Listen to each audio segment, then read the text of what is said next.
महर्षि व्यास जी के अनुसार सतयुग, त्रेतायुग, द्वापर युग और कलयुग, इन सब को मिलाकर कुल 4 युग होते हैं, जो ईश्वर के 12,000 दिव्य वर्षों को मिलाकर बनते हैं। कहने का तात्पर्य यह है कि यह चारों युग एक जैसे ही होते हैं। युगों में सबसे पहले सतयुग आता है और आखिरी में कलयुग की बारी आती है। क्या आपको पता है कि हर युग में ईश्वर का जन्म जरूर होता है? यदि आप नहीं जानते तो आपकी जानकारी के लिए बता दें कि मान्यताओं के अनुसार कलयुग हो या सतयुग या फिर द्वापर युग ही क्यों न हो, हर युग में किसी न किसी ईश्वर का जन्म अवश्य होता है। आपने सनातन धर्म में चारों युगों के वर्णन और ब्रह्मा जी के आयु के विषय में पहले भी सुना या पढ़ा होगा। ऐसे में आज आप राव स्टोरी टेलर में चतुर्युगी व्यवस्था की प्रकृति के विषय में थोड़ा और विस्तार से जानेंगे। हर युग का अपना कुछ स्वभाव होता है जिसका प्रभाव मनुष्य से लेकर वस्तुओं, प्रत्येक चीज पर पड़ता है। आइए इसके विषय में सबसे पहले जानते हैं।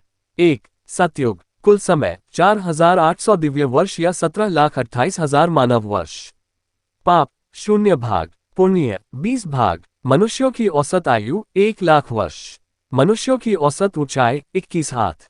पात्र स्वर्णमय, द्रव्य रत्नमय, प्राण ब्रह्मांडगत, तीर्थ पुष्कर, स्त्रियां पद्मिनी एवं पतिव्रता।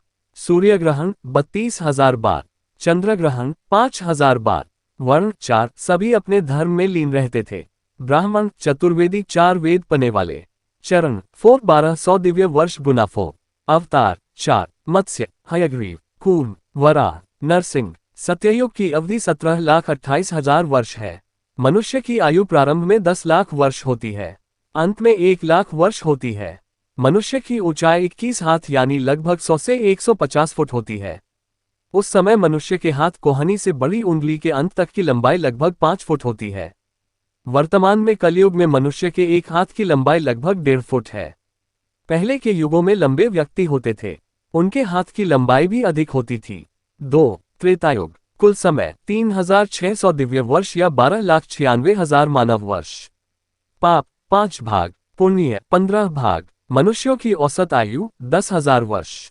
मनुष्यों की औसत ऊंचाई 14 हाथ। पात्र रजत चांदी के।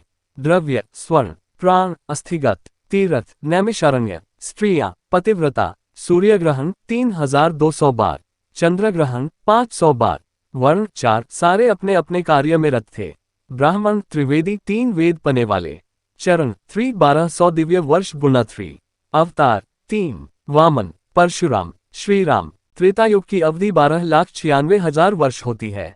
मनुष्य की आयु प्रारंभ में 1 लाख वर्ष होती है, अंत में 10,000 वर्ष होती है। मनुष्य की ऊंचाई 14 हाथ यानी लगभग 70 से 90 फुट होती है। 3. द्वापर युग। कुल समय 2,400 दिव्य वर्ष अथवा 8,64,000 मानव वर्ष। पाप 10 भाग, पुण्य 10 भाग। मनुष्यों की औसत आयु 1,000 वर्ष। मनुष्यों की औसत ऊंचाई 7 हाथ। पात्र ताम्र, द्रव्य चांदी, प्राण त्वचागत, तीर्थ कुरुक्षेत्र। स्त्रियां शंखिनी। सूर्य ग्रहण 320 बार, चंद्र ग्रहण 50 बार। वर्ण 4, व्यवस्था दूषित हो गई थी। ब्राह्मण द्विवेदी 2 वेद पढ़ने वाले। चरण 2 1200 दिव्य वर्ष गुना 2। अवतार 1, श्री कृष्ण। द्वापर युग की अवधि 8,64,000 वर्ष होती है। मनुष्य की आयु 10,000 प्रारंभ में होती है, अंत में 1,000 रह जाती है। मनुष्य की ऊंचाई 7 हाथ यानी 40.50 फुट होती है। 4. कलयुग। कुल समय 1200 दिव्य वर्ष या 4,32,000 मानव वर्ष।